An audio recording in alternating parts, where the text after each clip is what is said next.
Donald Trump did something today that Joe Biden cannot do. He went to New Hampshire and spoke in front of an enthusiastic group of partisan Republicans and independents who were cheering his every word.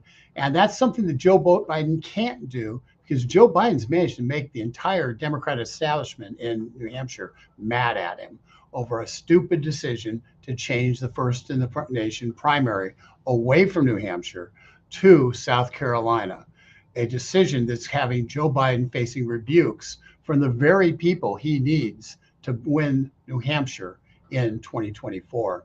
Let's see what let's listen to President Trump first off and what he had to say in New Hampshire today. You know, the polls are phenomenal. People want us back. They remember what we had. We built the economy twice. We built the economy. We did it a second time after COVID. But these incredible numbers are the primary reason that crooked Joe Biden has weaponized law enforcement. He has weaponized. He's done something that nobody thought. They talked about it, but nobody ever did it, and never to this extent, and ordered his top political opponent, me, arrested. They actually arrested right in the middle of a presidential election that Biden is losing badly. You know, he says, I'm down in the polls to Trump. Let's arrest him. Let's indict him and arrest him. Please indict him and arrest him. He's killing me in the polls. What they didn't know is that I was going to go up. Because the good thing is we have a voice. Somebody gets indicted, you go down usually, right? I would say Corey, almost always. You go down, but they know me. And these charges are so Presidential Records Act. It's just exactly for that case. They don't want me to speak about a rigged election. They don't want me to speak about it. Whereas I have freedom of speech, First Amendment. How can my corrupt political opponent, crooked Joe Biden, put me on trial during an election campaign that I'm winning by a lot, but forcing me nevertheless to spend time and money away from the campaign trail in order to fight bogus, made-up accusations and charges? That's what they're doing. I'm sorry, I won't be able to go to Iowa today. I won't be able to go to New Hampshire today because I'm sitting in a courtroom on bullshit because his attorney general charged me with something. Well, that's vintage Trump there. He's, but you know, the fact is, he's got it right. If you know, the more Joe Biden, the more it appears as though the more the Department of Justice piles on to Donald Trump, the more likely he's going to be the nominee, certainly for the Republican Party. And you know, when you look at the numbers, it's astonishing to me that a Republican presidential candidate who has 3 different separate indictments, one in New York City over Federal Election Commission violations, which New York City has no jurisdiction over, Soros prosecutor prosecuting their little hearts out.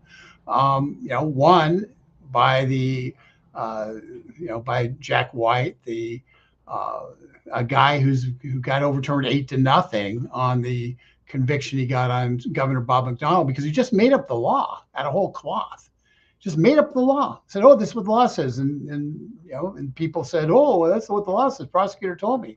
Apparently, you know, there is no requirement that the prosecutor tell the truth about what the actual law says, and so they convicted Bob McDonnell, governor of Virginia, and the Supreme Court said that wasn't what the law said. You can't make up laws and then convict somebody in breaking them. And that's what he's doing with Donald Trump, both in the Presidential Records Act case, which President Trump clearly had a right to have those documents, and secondly, with the latest fraud indictment, which is indicting President Trump for essentially exercising his constitutional right and responsibility to contest an election and results that were fraudulently gained. And he had a right to make that case. Let's just be clear. He had a legal right to make that case to Congress. He had a legal right to talk about fraud. He had a legal right to do so. Doesn't mean that it was necessarily that he was going to win, which he didn't, but he had a legal right to do so. And that's what Jack White has indicted him on, because he doesn't believe Donald Trump has legal rights, the First Amendment right. So let's see what the polls actually show, because this is the fun part. And we had a cartoon out today by Tony Bronco that is on this point also, which I think, check it out at dailytorch.com. But let's just go right to the polling and see what it says. Here's the New Hampshire problem that Joe Biden has. Democrats, this is from Politico a couple of days ago. Actually, this is May. Democrats race to avoid a Biden embarrassment in New Hampshire. So what's the embarrassment? Well, Joe Biden said first primary in the nation is going to be South Carolina for Democrats. New Hampshire state law specifies that they will be the first primary in the nation. And so you have a conflict. And Joe Biden, to keep his word to South Carolina, there's speculation that he won't put his name on a ballot in New Hampshire if it is before the South Carolina primary. And the New Hampshire Democrats are saying, we're not moving our primary back, and because that'll kill us with voters. And we're first in the nation. It's one of the things we're known for, and we are not going to change that. So he's got this massive problem, and I'll just give you some of these quotes from some of these people. Here's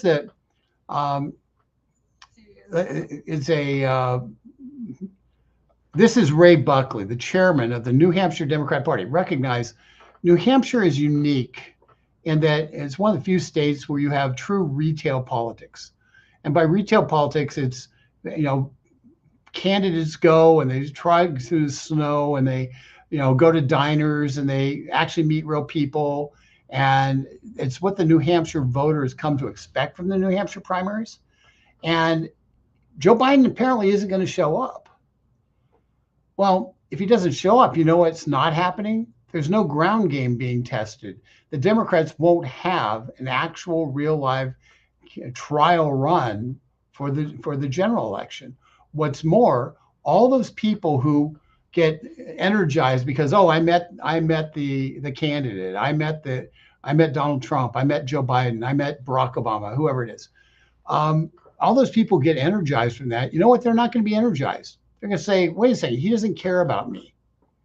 He doesn't care about me. So why should I care about him? Ray Buckley, the president this is chairman, New Hampshire Democratic Party. We're hosting the first primary. We can't change our laws, and that's that. We're hosting the first primary. The president can decide if he wants to put his name on the ballot.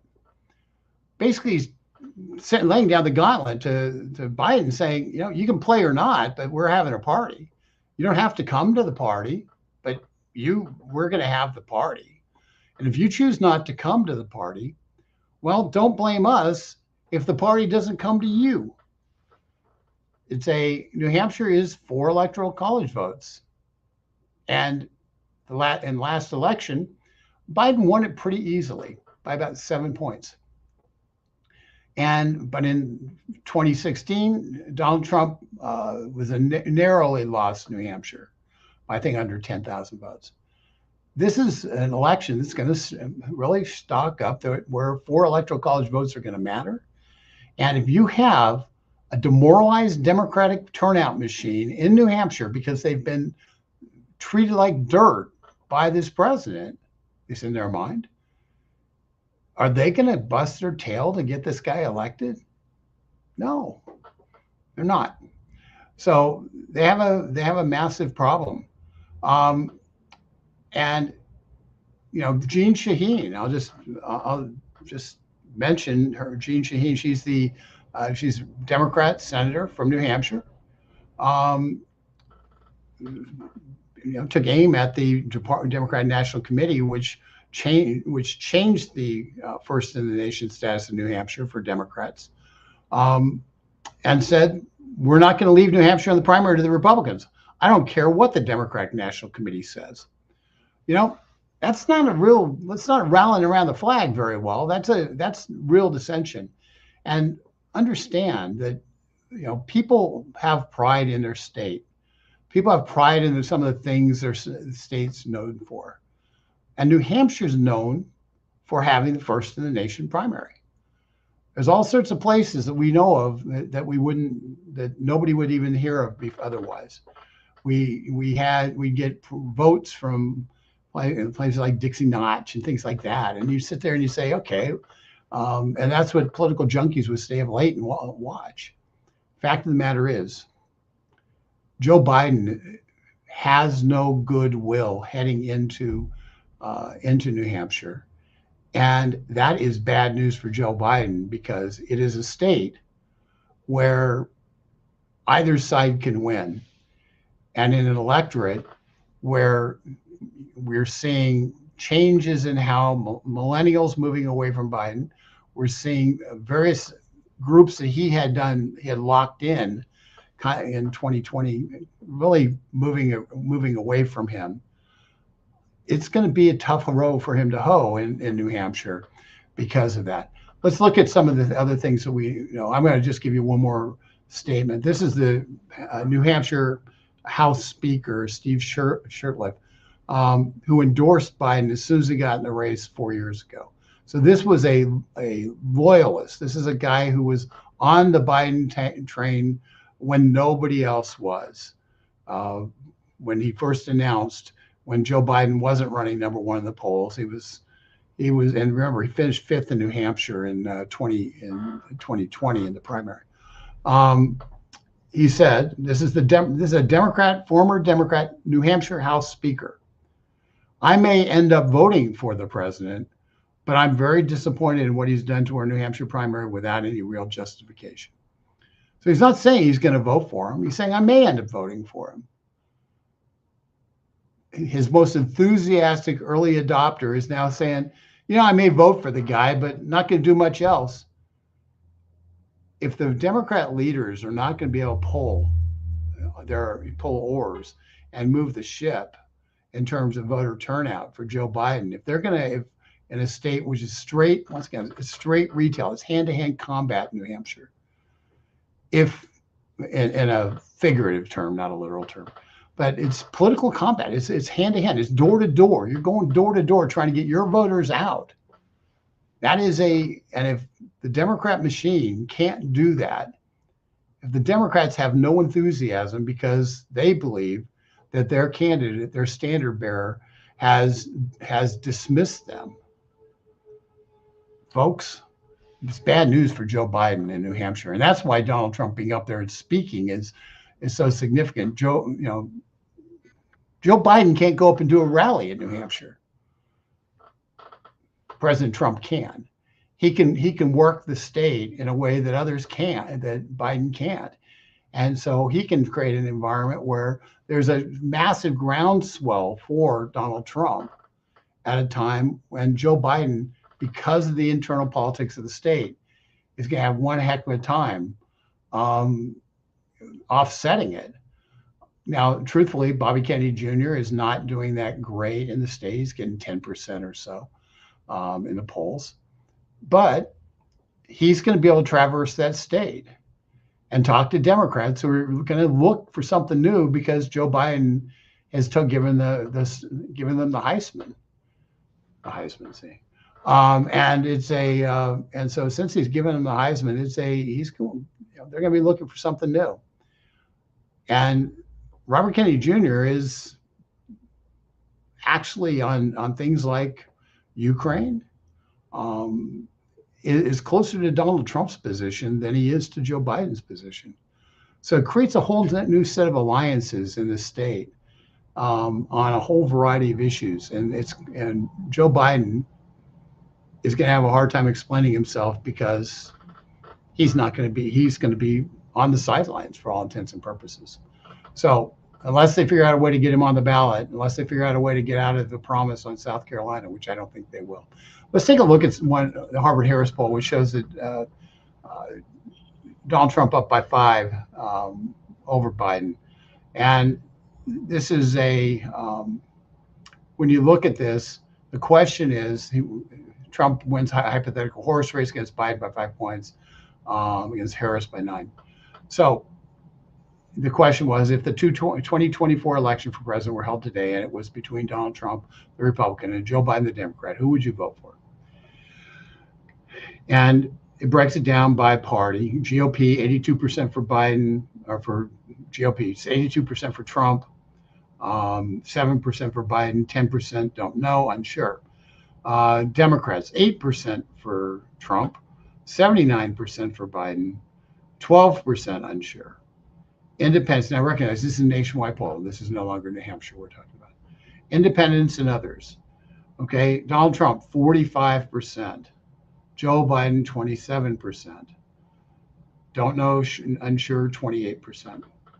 Folks, that undecided, that independent number at 45%, with Biden at 27%, if that's a number which holds up, then Biden's cooked. Politics have changed in this country a lot, but the biggest change in my lifetime is that independents are the largest party as a disorganized party, and they don't have a singular ideology, but there are more independents than there are Democrats, and there's more independents than there are Republicans. So, and they are the least predictable group. There's large swaths that are predictable, but they tend to flow. Half of the independents flow kind of depending on the momentum of the day. And in spite of the indictments, in spite of all the various things that have been going on, all the shenanigans aimed at trying to discredit and disqualify Donald Trump, at least that's what they're attempting to do. They're failing, but that's what they're attempting to do. What they've done is they've solidified Donald Trump's support of the GOP. So he's unassailable in a primary. And they aren't making inroads with independents who they are hoping to be able to have enough legal chaff around Donald Trump that independents say, I'm tired of all the drama, and so I'm going to go vote for somebody who's got no drama and isn't going to, I'm not going to be dealing with legal battles the whole time. Because the fact of the matter is, the American public has watched the Democrats attempt to take down Donald Trump using impeachments, using special counsels, using various underhanded tools like abuse of FISA court and the like, and spying on his campaign. They've watched that for, we're now 6 years into this. I mean, what is this, 2023? Yeah, we're basically 6 years into this. In 2017, we were dealing with a whole problem of the Mueller investigation was just getting started. We were having Comey been fired. We had all these tumultuous things happening, and it was all based on Russia collusion. Russia, as Donald Trump might say. And America watched, and we watched, and we watched, and a significant portion of Americans have decided it's all garbage. You can fill in the word that Donald Trump used for it if you want, but it's exactly that. It is nothing more than an attempt to an influence operation run by our Department of Justice at the behest of Joe Biden in this case, an attempt to stop Donald Trump from winning the Republican nomination and winning the presidency in 2024. It's nothing more, nothing less. And when you think about the irony of Jack Smith charging Donald Trump with obstructing voters and with attempting to obstruct the legal voting process and the counting of votes, the counting of electoral college votes. And then you say the same guy is engaged in a blatant operation to try to influence the election by engaging in a false, totally fake indictment and attempt to convict President Trump in a kangaroo court in D.C. That's he's the exact thing that he's doing the exact thing that he's indicting President Trump for doing when President Trump had every right to do exactly what he did. And Jack Smith, Jack White's, I always say Jack White. So if I said Jack White anytime in the past, I apologize, it's Jack Smith. Jack Smith is effectively doing nothing more, nothing less than attempting to obstruct President Trump's ability to run for office in 2024. That's what this is about. It's legal harassment. It's an attempt to obstruct him from running for office. Expect states, Democrat states, to try to petition to keep him off the ballot as he begins to put his name on the ballot, and you have to file to run in all the states. So expect some liberal states to try to keep him off the ballot, using Jack Smith as the excuse. And then there'll be fights, and they'll have to put him on the ballot because the Supreme Court eventually will tell them they have to. But this is all about obstructing your right to choose your president. And they cannot win. When they're trying to pick the candidates, when the Department of Justice, when the FBI is trying to pick our candidates for president, that can't stand. The danger of that so far outweighs whether you like Trump or you don't like Trump. A bunch of people who are using domestic spying on everyday Americans engage in an intimidation campaign against, and make it so if you're a conservative, you dare not have a rally in DC. It'd be insane to have a rally in DC. When you can't petition your government, which is what they're essentially saying that Donald Trump was not allowed to do, what kind of republic do we have when, if you happen to oppose a policy, you can't petition the government without fear of being indicted and convicted by the most corrupt judicial system that we've seen in this country? It has to be cleaned up. It's up to you. And that's why we provide you with this. Share this with anybody that you think would be interested. You can, it's easy enough to, whatever platform you're seeing it on, whether it be YouTube, whether it's Facebook, whether it's on Rumble, whether it's on Truth Social or Twitter, just share it. People need to see this. They need to know the information and hopefully understand that what the DOJ intends for evil, God will use for good. With that, we'll take the rest of the day off, and we will see you tomorrow. Actually, I'm going to do some. I'm not going to cut out yet. I'm going to do some of the chat because I missed out on the chat the other day, and I want to make sure you guys get a voice.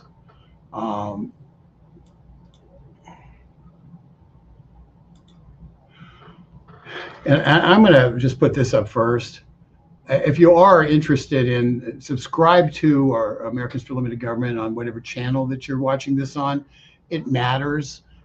We are aggressively trying to grow this, and because truthfully, we can sit here in DC all we want. It's you who make a difference. You have the margin of victory for the next election in your inbox, in your friends and who follow you on Facebook and the like. So share. But I wanted to just put that if you want to get any of the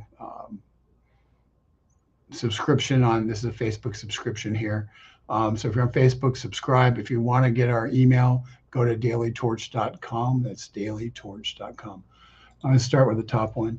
The crap they're pulling is all the campaigning he needs. You know, Donnie, it's as strange as it may seem. You might not be wrong.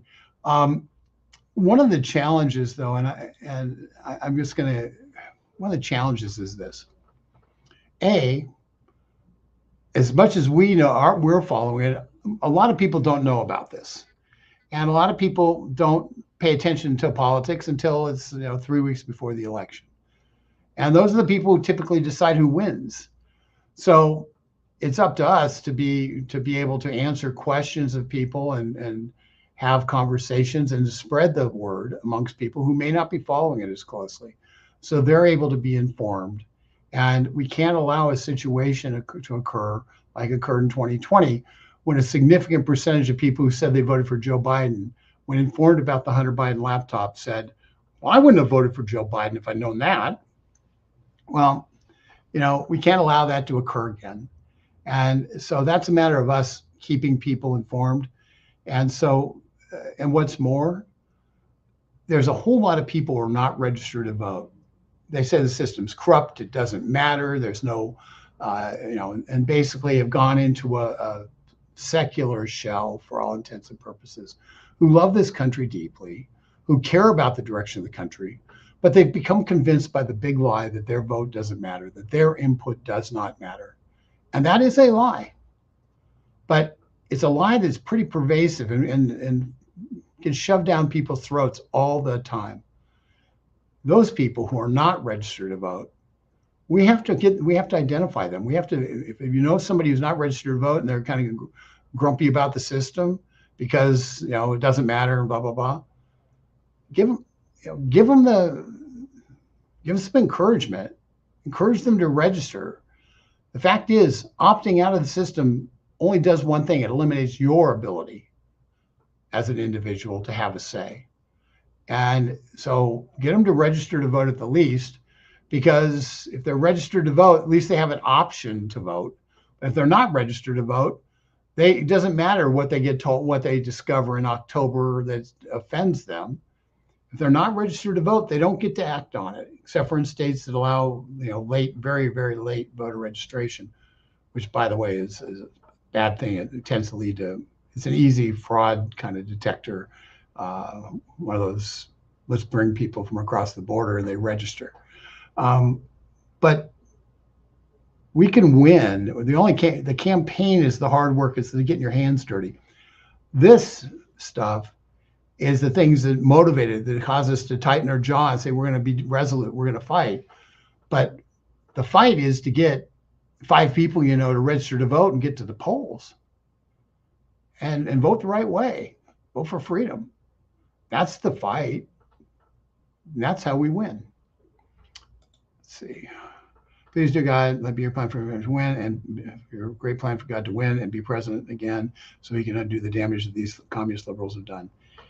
Andrew, that is a prayer that I offer all the time. So thank you for lifting that up. And I do believe in prayer and the power of prayer, and God is in control. So I pray that he put his hand on this electorate and shake them up. But what's more, not just that, we face untold evil, and we don't have to pretend anymore, because the evil's out in front of us, and every one of us has seen it. Every one of us knows what we're talking about. We see evil being shoved in our children's faces. We see people who hate our country indoctrinating our children to hate our country. We see our little girls grow up and have an opportunity to get a scholarship, and suddenly we're finding that boys are now, the left wants the boys to compete with them for that scholarship, for their ability to win. We're seeing an assault on virtually every aspect of what used to be normal. And Joe Biden says it's battle for the soul of the nation. He's right. It is. We just have to get in the fight. Donnie Tilley again. Biden's done more damage than anyone could have done. Helping the people he helped to get to where they are. The whole world is laughing at us. Well, I don't know that the whole world's laughing at us. I think that Iran's pretty happy right now. The Taliban loves the situation they're in. The Chinese are happy. They're not laughing at us. I guess Chinese are probably laughing at us. The smug Europeans are the ones who kind of look at this and I think they're the ones who are kind of shocked by this, because smug Europeans are the ones that look down on Donald Trump, and basically they were too cool for school to be with Donald Trump. He just didn't fit with them. And now they got what they wanted. They got their, their globalist guy, and they're looking around and saying, "Oh my God, what happens? This is what happens when America doesn't lead in the world, and when America doesn't have strong leadership. Europe's not prepared to be that leader anymore. And when there's a vacuum, China moves in, and that's bad for Europe. It's bad for the United States. And so the Europeans are sitting there kind of stunned that their preferred outcome to the elections has turned out to be the worst possible scenario for Europe as a whole. Let's see here. He's not being indicted on his First Amendment rights. He's being indicted on his actions to stop the certification. You can't print fake electors to submit. Hey, Renee, guess what? I'm happy you brought that up. Thank you very much. Renee, you're wrong. Okay? I'm just going to say it. You're wrong. You know what you can do? You know what they did? You know what people have done in the past? You can say, hey, I don't believe that these electors were fairly won. And you can say, and if you can get a congressman and a senator to bring up a vote on the floor of the House in a joint session, you can then have a vote of the House of Representatives, and if it passes, to disqualify the submitted delegation. If it passes, then it goes to the Senate. And if you get a majority in the Senate, then the delegation, then that electoral college delegation no longer is not seated. You do have a right to do that. And in fact, they had 2 votes in the House. If you were, I wish you'd seen the one last week when I went through this, but there were 2 votes in the House, one on the Arizona delegation and one on the Pennsylvania delegation. President Trump fell short in terms of only having, he had 60 to 80 Republicans vote with him in terms of disqualifying those delegations. But that's part of the legal process set out by the Constitution and with laws that have been in effect since the 1880s governing it. Mike Pence, who chairs the meeting, the vice president chairs that meeting, stood up and he said, under the rules, under the law, we're going to have this vote, this challenge. And they followed a procedure. So, Renee Coulter, you can do exactly what you just described. And you can have states submit alternative electors, to make the case that there was fraud. Now, what President Trump was actually asking for in those votes, and what the Congress was actually looking to do in those votes, was to delay certification, move that date back 10 days, and provide more time to investigate the fraud in those there are 4 states that were contested, that would have been contested. So what do you have? So yes, thank you, Renee. I appreciate the opportunity to educate you and others, but he followed the law, he followed the Constitution. He followed the laws that have been laid out to deal with this exact circumstance. And you cannot, in any way, shape, or form, say, "Gee whiz, he followed the law, but we're gonna indict him anyway because we don't like Donald Trump because Orange Man bad." That's what this is. This is election interference by the Department of Justice. And I know now that you know what the actual facts are, that you're going to be excited to take that back and jump on the First Amendment train, because I'm sure you know that in the First Amendment, the right to petition your government is a fundamental First Amendment right. And even the President of the United States has a right to petition the government. Even the President of the United States has a right to petition the government. And that's what Donald Trump did. So First Amendment, he was indicted on his First Amendment rights.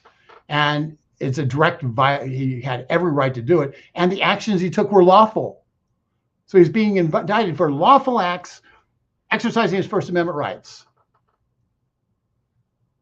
And anybody who can't figure that out, maybe you need to figure out, I don't know, but maybe you should figure out some basic reading comprehension courses or something.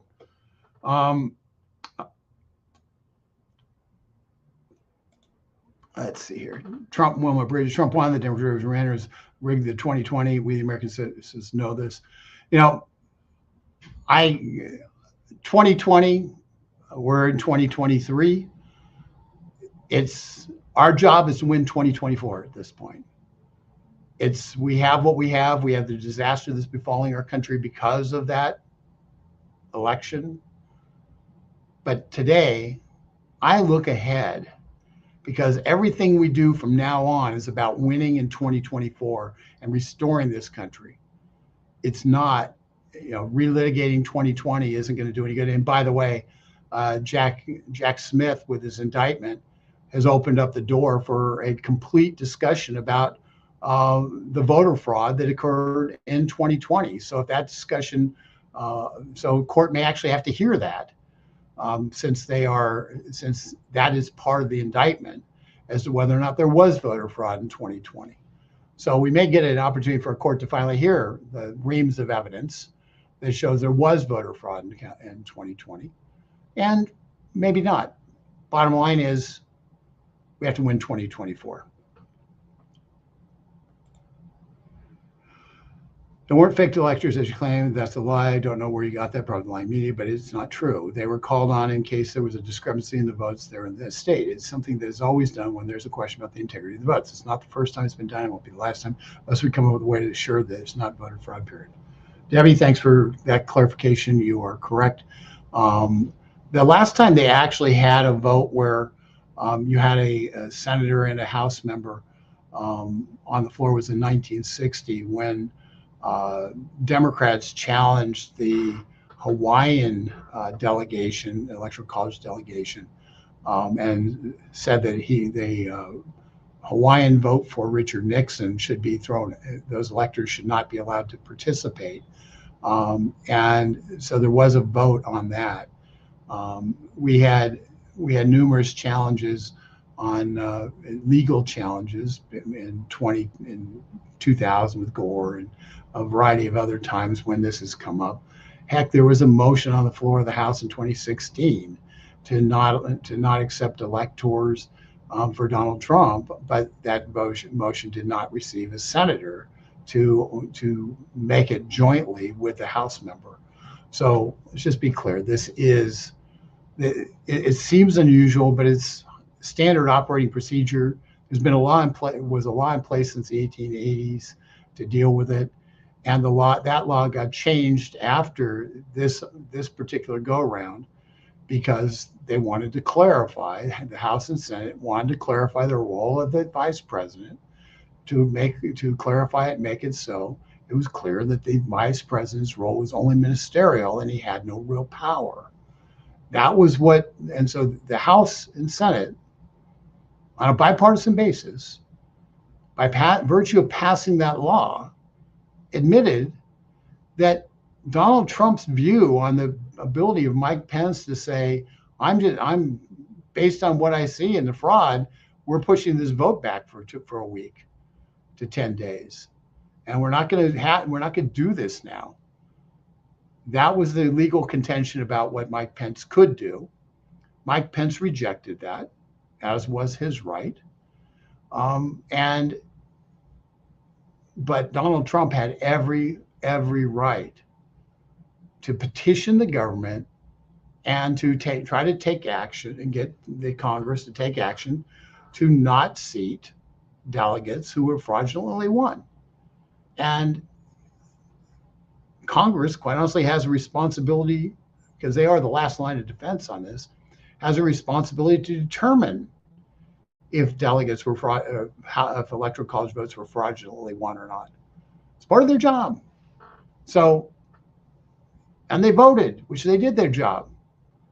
So the whole thing's fake. And I did a live stream a week and a half ago. I'd encourage you to go back and look at it, because we bring the votes up, the specific votes up with Pence meeting, doing it.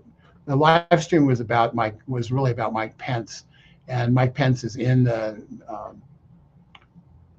is in the title of it. So if you look at the live stream about Mike Pence, and I believe the main crux of it was he's selling T-shirts that basically say, I'm a good guy, I'm too honest, based on the indictments of Donald Trump. So he's trying to profiteer off the indictment of Donald Trump, and it made me sick and pissed me off. So we did a live stream on it. But there's a lot of that stuff in that live stream. So I encourage you to check it out. Lisa, Montana's foreign workers that work here in the summer. Sorry, my chair squeaks. I got to get WD-40. So I asked them what the country thinks of the U.S. administration. We're the laughingstock of the world. Thanks, Creepy Joe.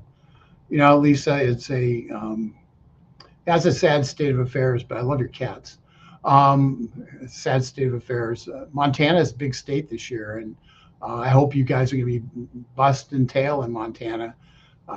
This is a massive year, not just because of the presidential, but because and the 2 House seats that are up. But with John Tester up on the ballot, there's no excuse for Montana sending one of the, basically a yes sir rubber stamp for whatever liberal idea exists back to Washington, D.C. And this is an opportunity to clean up a mess by telling John Tester, well, you've been there multiple terms. You can't run as a moderate anymore, John. You're a liberal Democrat, and we reject you. So that is I know he does a real good job of talking one way back home and another way back here. But the fact of the matter is, he's going to vote a lot more conservative this year than he does normally. But just pay attention to the fact that he's one of the ones who, as a U.S. senator, every Democrat senator, this is 3 or 4 years ago, voted against a Ted Cruz amendment that affirmed that the exact language of the First Amendment, affirmed the exact language of the First Amendment. He put his name in a vote saying he doesn't believe in the First Amendment. That's John Tester. Was he standing up trying to block the attempt to pack the courts? No. Was he standing up to keep the filibusters so they couldn't make D.C. and Puerto Rico a state and then jam anything they wanted to down America's throats? No. John Tester needs to go. So I'm just going to say it that way. So Lisa, thank you for joining us. I've got a deep interest in Montana, and and we're going to be trying to do some things to help you all out in the future. But let's just, for now, just spread the word to everybody, because we have to organize. We have to be smarter than they are. We have to be more hungry than they are, and we have to beat their brains in Montana. Trump loves this country. He's the best president we've ever had. Adam Raleigh. Trump loves this country. That is 100% true. And that is you come down to it. It seems odd. I never thought we'd have to ask that question. We never have to question that. But the fact of the matter is, Trump loves this country. That is true. And he's unabashed about it. So that's and I'm going to say, you say he's the best president we've ever had. I think he's one of the best presidents we've ever had. It's really hard to beat some guys like Washington, who set the standard. Jefferson, who, although he's a very limited government president, expanded our nation. Basically the entire West became, besides from Texas to California, became part of America because of the Louisiana Purchase. When Napoleon needed money, he couldn't defend the territory anymore, and so we bought it from him, and for pennies on the dollar. So Jefferson, great president. You look back and you say other great presidents. You can, obviously Lincoln kept the Union together. We have Ronald Reagan, who changed the politics in America, literally changed the politics of America from the followers of big government, the New Deal politics of the big government that started in 1932, all the way to when Reagan got actually elected president in 1980. and took office in 81. He was the first guy to just say, we're not gonna have big government, and fought against it. So, and that shifted the entire political dynamic for the last 50 years. So we have our 40 years. So I would probably say in my lifetime, Reagan's the best president we've had. Trump, if he has a second term, which I pray he does, will be, I think at that point, he'll be able to finish the job and earn that position. I hope Trump wins. The truth is, Obama knows all about what was going on. Biden said so when he was holding the money for the man to be fired. When he was asked, what about the president? Biden answered, call him. That was the answer then that Obama knew. Yeah, well, Mary, I think one of the great reasons why I think Obama knows a lot of stuff. I know that when Susan Rice goes into the White House in the morning of January 20th and types an email that says Barack Obama doesn't know anything about what happened on January 5, about the meeting on January 5 in the Oval Office, and he was just an observer. You know, that's trying to create after the fact, create a presidential record.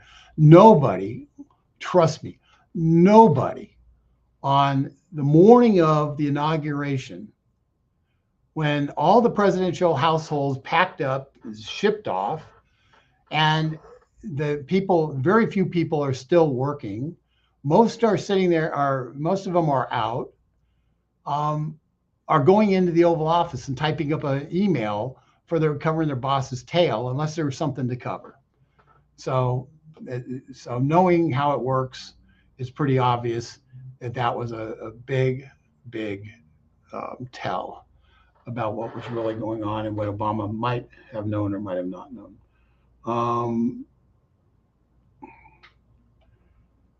I'm going to go down a little further. Let's see here.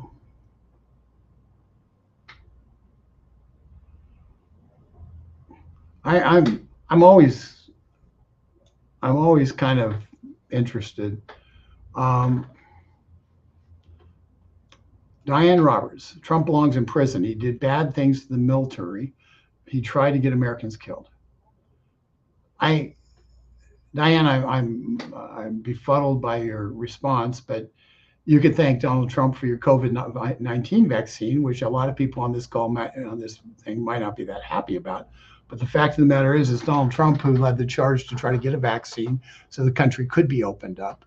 And he's going to take some heat for that. But given the fact you're so proudly declaring that you took the vaccine, I'm sure you're going to reward him with your vote.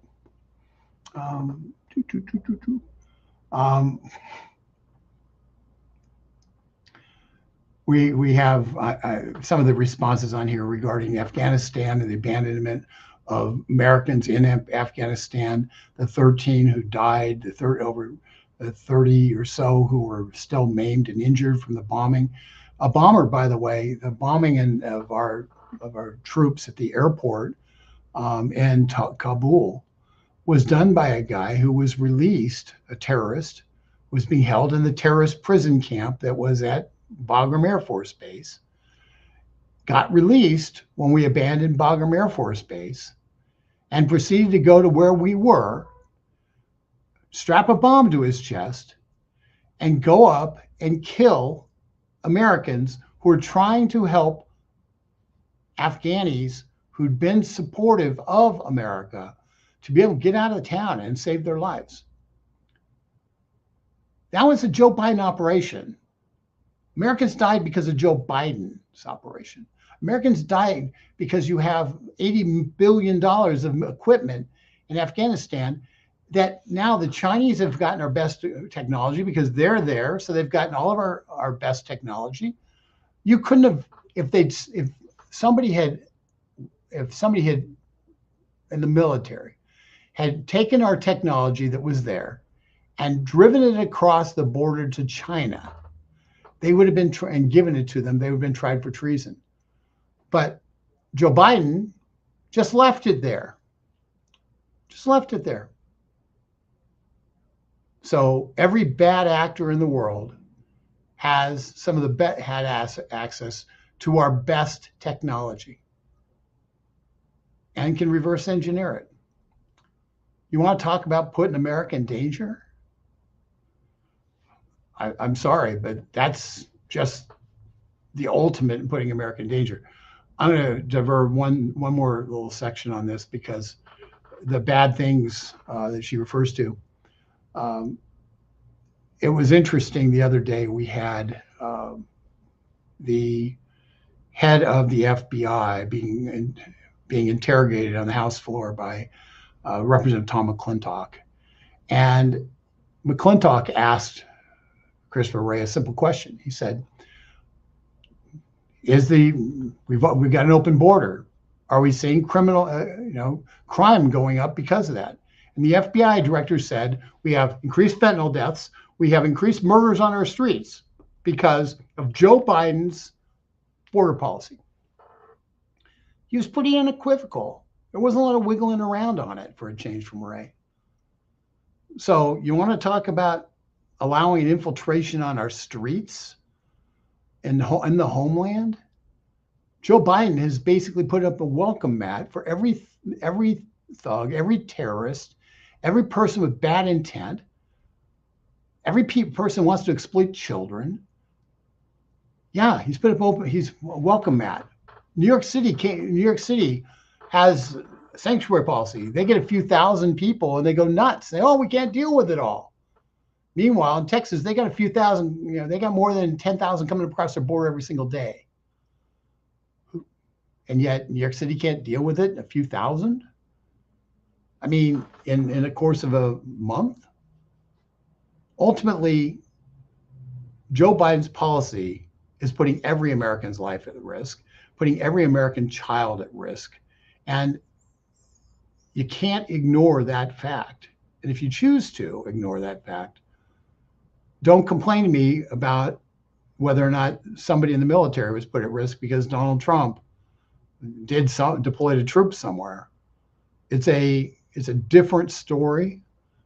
But when somebody signs up as a volunteer to be in the military, they sign up to have their lives put at risk to defend American interests. Donald Trump didn't get us into wars. Donald Trump, I'll repeat, Donald Trump did not get us into wars. Donald Trump kept us out of wars. And today we find ourselves essentially as an equipment, as a supply sergeant to the country of Ukraine. Because weakness by the United States told Putin that now was the time to finish the job they started when he took the Crimea under President Obama's watch. So you want to talk about putting the world in a precarious place, in a dangerous place? That would be Joe Biden.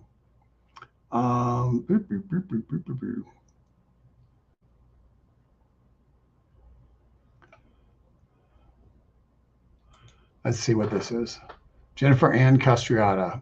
Today I found out that Jack the prosecutor that prosecuted the indictment, his wife donated over 10 times to Biden. Wouldn't that be a conflict of interest? Well, of course you did. The fact of the matter is, it would be, but I'm going to just say this, and to be fair, judges can have wives who are engaged in political activity. Prosecutors can have wives or husbands who are engaged in political activity. And it's the job of the prosecutor, the job of the judge to try to screen that out and be fair and impartial. The difference here is Jack the prosecutor is neither fair nor impartial. He's been put in to be a star chamber prosecutor in front of a kangaroo and trying to get a case in front of the DC Circuit kangaroo court. That's what Jack the prosecutor is doing. But I'm not going to bang on him because his wife's a flaming liberal. Because quite honestly, I kind of think that the husband or wife of somebody who's in the public eye has a right to actually have an opinion. So, I don't know. I know my wife. If my wife has a right to an opinion, and I hear it all the time. With that, I'm going to close out before I get myself in trouble. My wife is a brilliant person, so I very welcome her opinions, because oftentimes she sets me straight. But with that, we're going to close out today. I appreciate you hanging in, and we will be back tomorrow for more. Take care. Bye-bye.